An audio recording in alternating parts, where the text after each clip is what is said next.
Рахмат. Ассаламу алейкум, урматтуу туугандар. Бүгүн мына жерге кайдыгер эмес, өзүнүн мекенине, өзүнүн жерине деп күйгөн кайдыгер эмес биздин ул кыздарыбыз, агаларыбыз, инилерибиз келип отурат да. Биз бүгүн бийликтегилерден ушул жерде депутаттарды колдогон адамдар отурат да. Биз бийликтен, депутаттардан суранып, карап койгула, силер тарыхта калгыла деп суранбашыбыз керек туугандар. Бүгүнкү күндө биз ошол 90 депутаттан талап кылышыбыз керек. Аткаруу бийлиги жана президенттен биз сураныштын кереги жок туугандар. Бүгүн биз өзүбүздүн уул кыздардан талапты коюп, ошол ратификациядан өткөзбөш керек экенин биз катуу талап коюшубуз керек. Эгерде биздин аткаруу бийлигиндегилер, биздин мамлекетти башкарып аткандардын ата бабасынын каны төгүлбөсө ушул жерлерге, мен жеке ишенич менен айтам, менин ата бабамдын каны төгүлгөн туугандар. Ушул кыргыз мамлекетинин жерлери үчүнчү бизге канын төгүп калтырып кеткен мекенди кантип коргоп кала албайбыз жигиттер? Качанга чейин мүңгүрөп биз ошолордон карап койгулачы, сураныч силерден чечип койгулачы деп жүрө беребиз туугандар. Ошондуктан мен чакырып кетем, биз талап коебуз туугандар. Эч качан сураныштын кереги жок, себеби 2 жыл мурун ошол депутаттар келип ар бирибиздин үйүбүздүн алдында сагалап жүргөн, бүгүн биз олордон эмне үчүн суранышыбыз керек? Биз эл бар, ошолор ошон үчүн ошол жерде чиновник болуп отурат.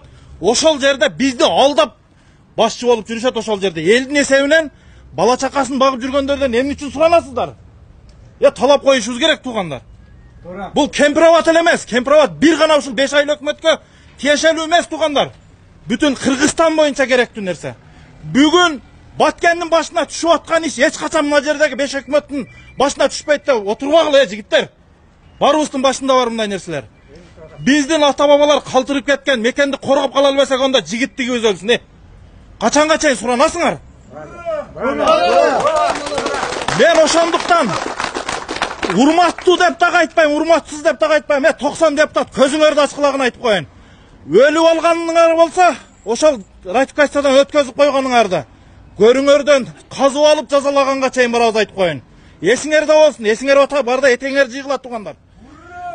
Эркексиңби, жигитсиңби, элиң үчүн, мекениң үчүн туруп бер, ошондо элдин улуу болосуң. Болбосо депутаттыгың бир тыйын. Оң кулак, сол кулагың менен укулагың 90 депутат. Ишенич менен айтабыз, Кудай кааласа, Кыргыздын уусучу куруп эмес. Эч ким калбай калса, жалгыз чыкканга кудурет жетет айтып коелу. 90 депутат силерге бул. Мен аткаруу бийлигине, президентке кайрылбайм. 90 депутат көзүңөрдү ачкыла. Ратификация болгон күнү жалгыз болсо дагы барып Ак үйдүн жанында жатабыз айтып коеюн.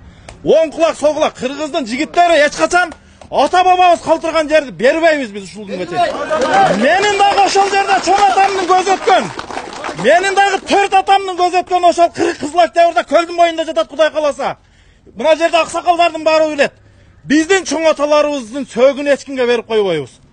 Кыргыздар эч качан бербейбиз айтып коеюн жерибизди.